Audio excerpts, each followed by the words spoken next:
Hello, we're rolling into another episode of the DRH show. As usual, I talk to interesting people within psychology, mental health, and well-being. Today, I'm joined by a musician who incorporates mental health within her music. Trish Discord, thanks for joining me. Thank you so much for having me. It's a pleasure to be here.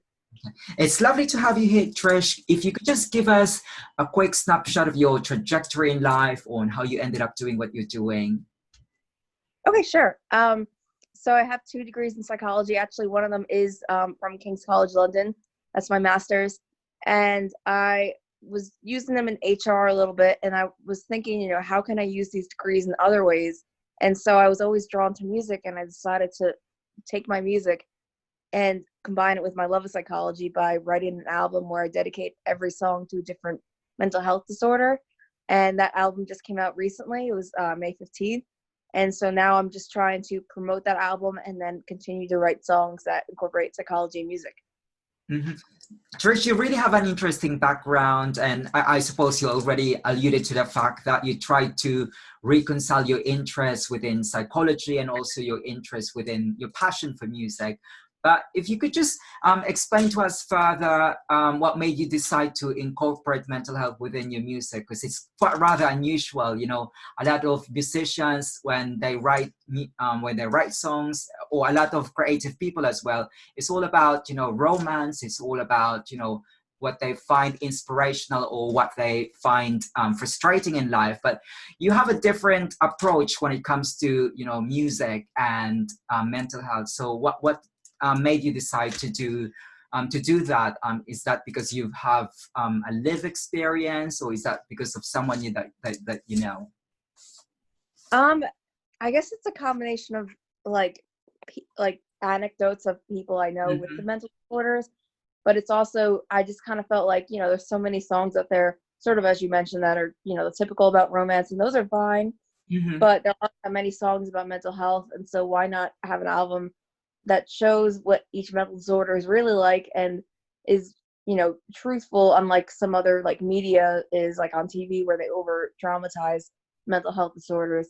And so I tried to make this album more as educational and truthful, so people can know what mental health disorders are really like compared to, the dramatized version of them.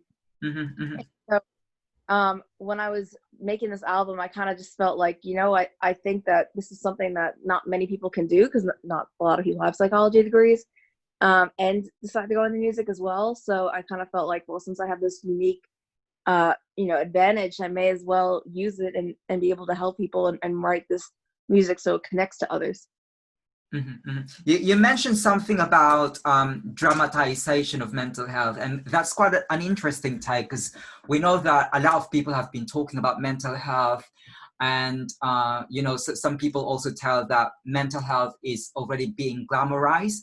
But a lot of people who work within the mental health sector, they say that conversations need to be open about mental health, and we need to do a lot of actions when it comes to mental health. So what's your take on glamorizing mental health or dramatizing mental health?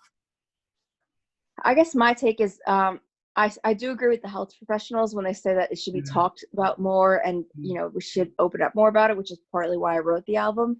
I guess my take on the glamorizing or dramatization is, you're making almost usually in some way a profit of trying to make it seem like this person has this mental health disorder, and you can get just say it's a movie or a book, you're trying to make it interesting for the character and get readers that way, but you're not being truthful to what the mental health disorder actually is.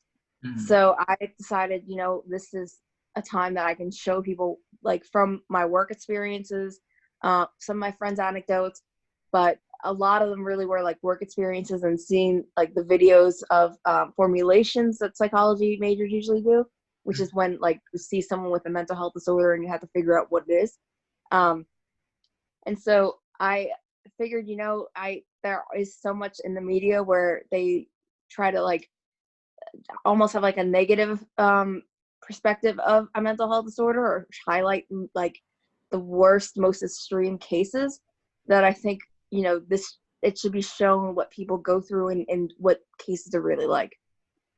And I I'd like to pick up on what you said about dramatizing or glamorizing mental health, because sometimes when we try to focus on mental health, we tend to forget about there's a story of recovery and there's a story of hope, and this actually reminds me of a conference that's supposed to be happening this year. It's called Good Mental Health 2020.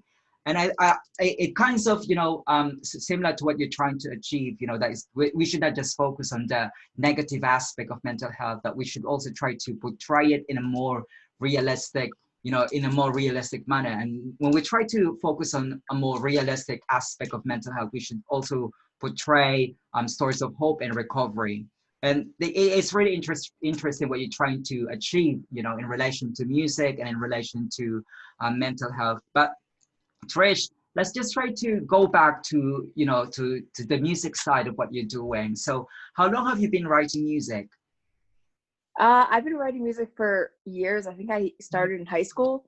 I just never, did a band and went all out really until recently, within like the last year or so. So I guess I've had like the practice for years since high school, but I've never, really sat down and decided to record an album until last year in the summer. Mm-hmm.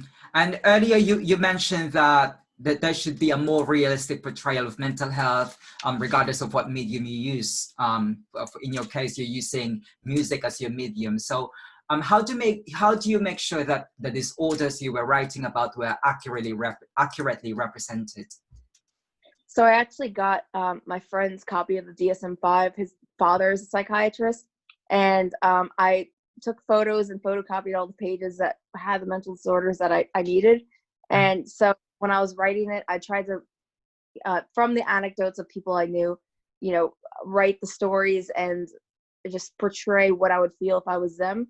But then after that, I tried to also look at DSM-5 and see, is this accurate? Is this what this mental health disorder, are these the criteria of it? So every time I would write a song, I would also fact check it with the DSM-5 and try to make sure that it was as accurate as possible in that way. Mm-hmm. And I suppose that's where your background in psychology comes in. You try to be factual and you try to be empirical with what you write about, which is, of course, very admirable, because I don't imagine a lot of people who's actually in the music industry, and if they choose to, and I'm not generalizing, but if they choose to write something about mental health, they just go with what you said, that the usual narrative and the usual portrayal when it comes to mental health. And I'd like to dig deeper about the music, your musical background. So which musicians and which bands are a big influence to you? I would say Paramore and Haley Williams, now solo as well. I like Mitski a lot, Talking Heads, New Order. Yeah, I like Death Cab for Cutie. I like a bunch of different artists. I would say those are like my top ones. I think they inspire me because a lot of them have like very deep lyrics, and some of them, like, they have their popular songs, but they also have their songs that are really trying to send a message and just happen to become popular. Like, I would think Talking Heads is sort of like that, or Mitski. So I really like those artists because I feel like they sort of like me are trying to be as truthful about what they're writing about as they can. Mm-hmm. And I have to be honest, I'm not familiar about those artists that you mentioned, but do they also write something about mental health or related themes? I would say related themes. Like, I could hear the mental health components in their songs, but they wouldn't like be like, this song is about anxiety. Like, they might have mentioned like something anxious and put it as part of their song. Mm-hmm. So they really inspired you to take music as a medium to promote mental health, and I suppose to just to generally steer conversation in the right direction. Technically we're still in the lockdown now, although there's a bit of relaxing when it comes to lockdown. But I just want to know, Trish, if the pandemic had any impact, anything on, you mentioned earlier that you had just your album. So did it affect your album? Actually, yeah, because I had not finished it when the pandemic hit. And so what I did is we had everything recorded instrumentally. I just had to do vocals on a lot of the songs.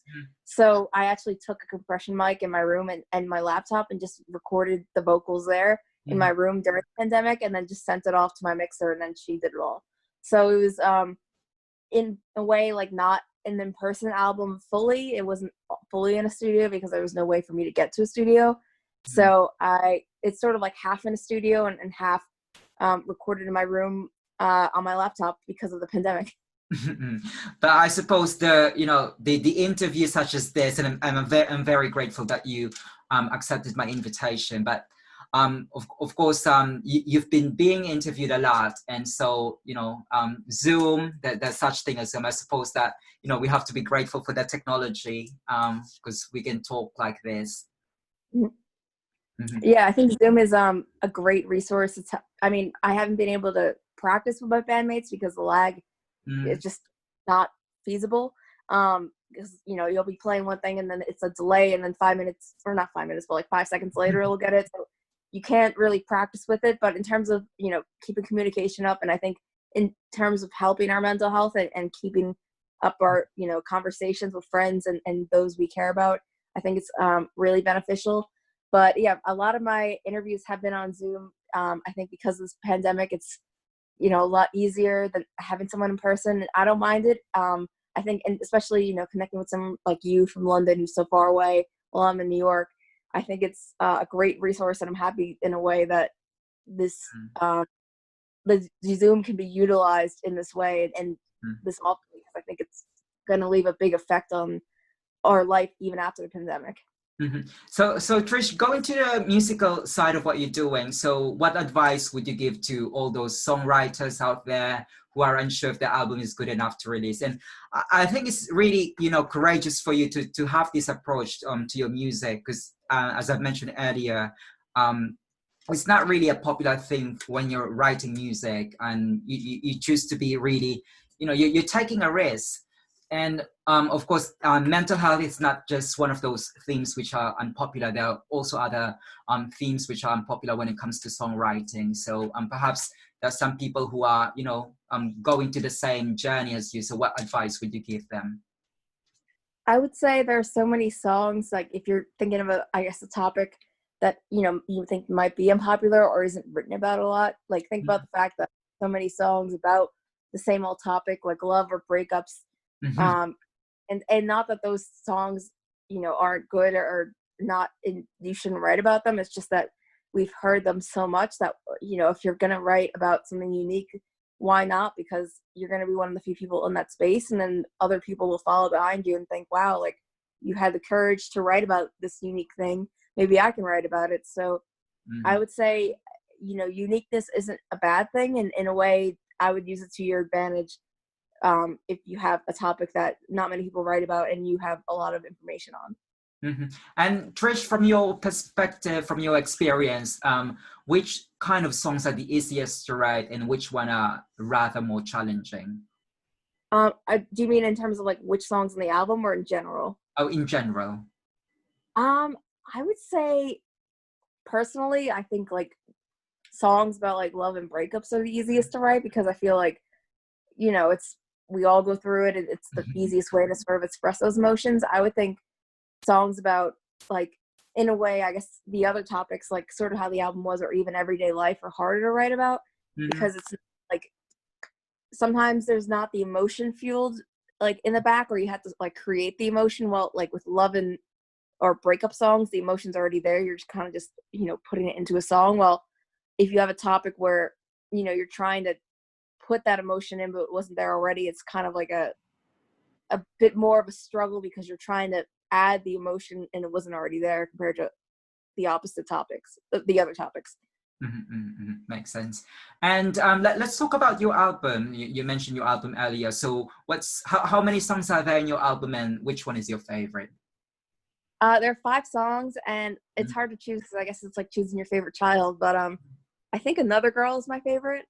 That one is the one I thought that would be the most popular, and it's not that it's not popular, it's just that there are other ones that people are like, oh, I like this one a lot, and I was surprised, because I guess people tell me that like the song that you think is going to be your best like doesn't always end up as your best, and the song that you don't think is going to land as well sometimes ends up being your best, and that kind of is what happened.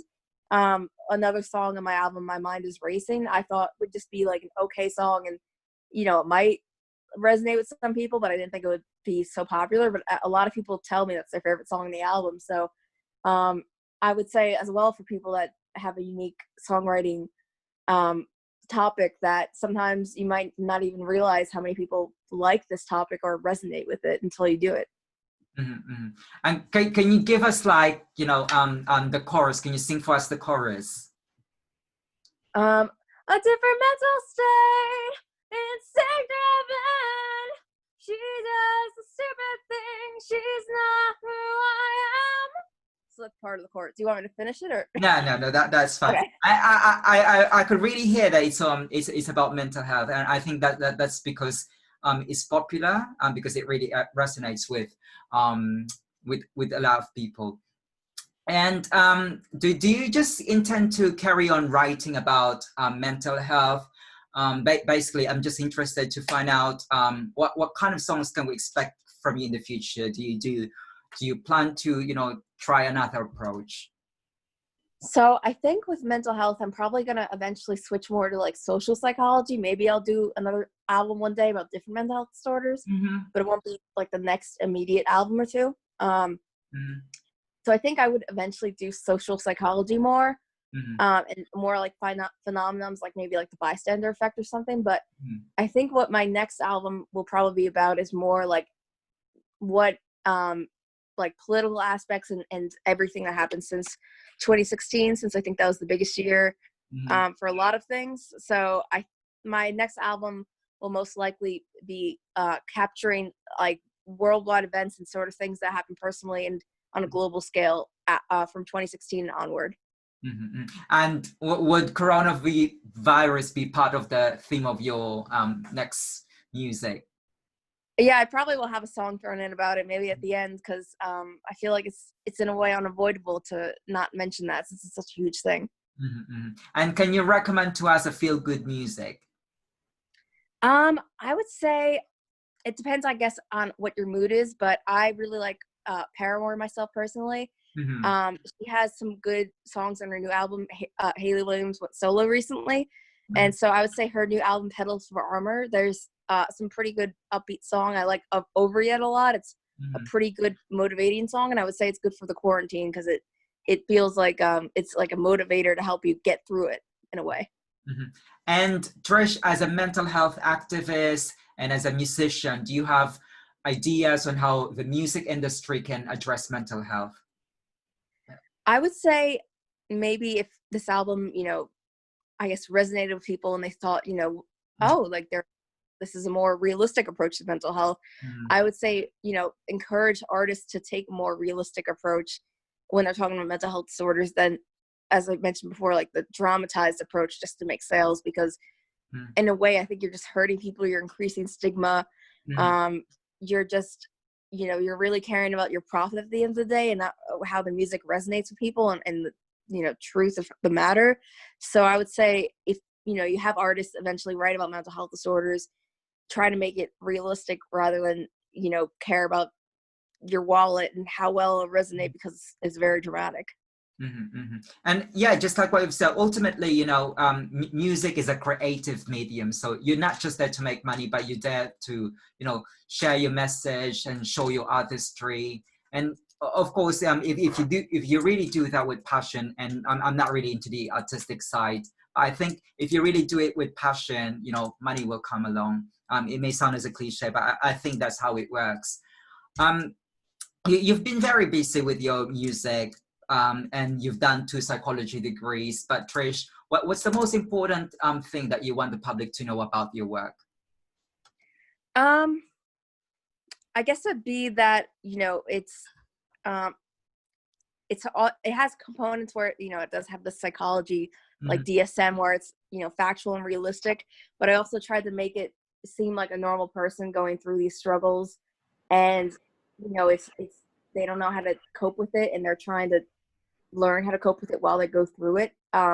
So I would say don't think of it as like, I guess, a clinician writing an album. Think of it Mhm. as the best way is someone who has this disorder or is, expressing what they're going through, and someone that is more relatable, is my takeaway message, because I tried to write it, obviously realistic, but I also tried to make it resonate with people and mention things that I thought, when I would hear from either from people I work with when I was doing my mental health work, and also from friends who had some of the disorders, I would try to make it like resonate with even them specifically in a way, because I tried to, I guess, incorporate the stories they told me and also show that this is the mindset they have and this is what they're going through. And in some of the songs, this is what society does to treat them or treats them in a way. So, this is the reality of what it is, and that it could be improved in the end. It's just, we have to take the steps to do it. Mm-hmm. And can you tell us some of the misconceptions about the music industry that you've come across with? I would say that, like, people think, oh, like, musicians are, sex, drugs, rock and roll, I guess you could say, or at least the rock musicians are. I don't come across that all the time. I would say maybe like, the old time classic rock musicians. I can't say about like the big stars, but the ones I see at the venues or even have network with online, they seem like they're normal people who just have a musical, a gift, and they're just trying to express it with the world as much as they can. And I don't see them as, like the partiers that are just trying to get an album out just because, they want to be cool and famous. Like there are some out there, don't get me wrong, but I would say there's a lot of people out there that genuinely write music because they like the topics they write about and they care about it. And they're not just trying to promote like a party atmosphere. They're trying to, share and express with people what they went through in their songwriting. Mm-hmm. And with your background in psychology and with your passion in mental health, could you tell us, some of the things that you think we should be talking more about, because we don't often hear about it? And I'm talking about, issues relating to psychology, relating to mental health. Sure. So I guess I would say if someone doesn't know, or you don't know about mental health disorder, and you find someone who's comfortable at talking about it, then I would say, try to educate yourself with people that that have these mental health disorders, because even though I studied OCD and, it seems in a way like, I think when you study it, it's going to be like, you think, oh, it's a piece of cake to nail. Like, it's not, it's easy to figure out this disorder. And it's like, you think it's kind of like a, I guess, cookie cutter mold type of person. Like they're going to, do certain behaviors and that's, it's not too hard to figure out. But then when I would hear about it and more about the motivation from people, and also had my friend who had OCD recommend a whole YouTube video that really resonated and helped me learn more about the disorder, even beyond what I learned in school. I would say you learn more in a way besides like from the DSM and, the real factual manuals from people that have the disorders, because I didn't know, I knew OCD, like, the symptoms and what was going on, but I didn't always know the reasoning why. I knew they thought like, like something bad's going to happen. But then my friend would tell me, oh, like, I thought that if I didn't do this, like my house would explode, and which actually I mentioned in one of the songs. And so I didn't know that like they had an exact cause and effect relationship with each behavior. I thought they just had sort of like a bad feeling or something when they did a behavior or didn't do a behavior in a way.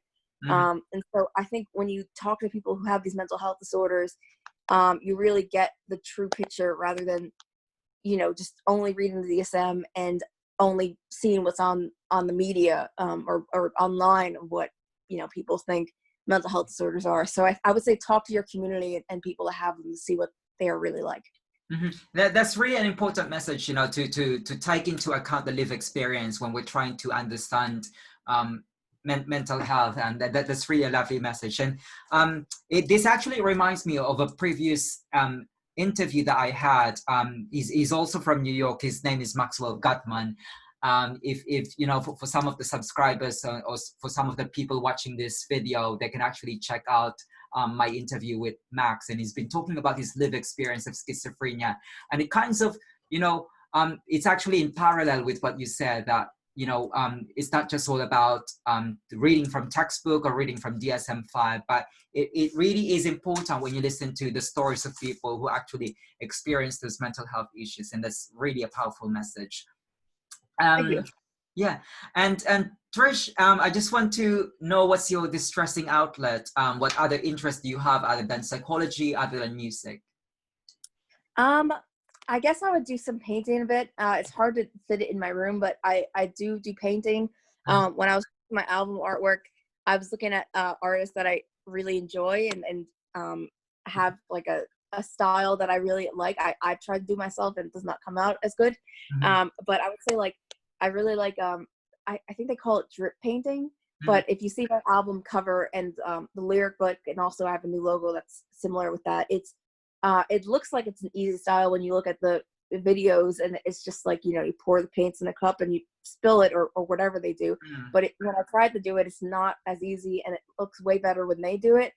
So I would say it's a hobby that I try, but I don't often succeed at, but I do enjoy watching other people do it really well. And I think on Instagram, they have a ton of people that are really good at it. You can check out. You're really, really into us. You're into music. But Trish, finally, what's in the pipeline and where can we learn more about you?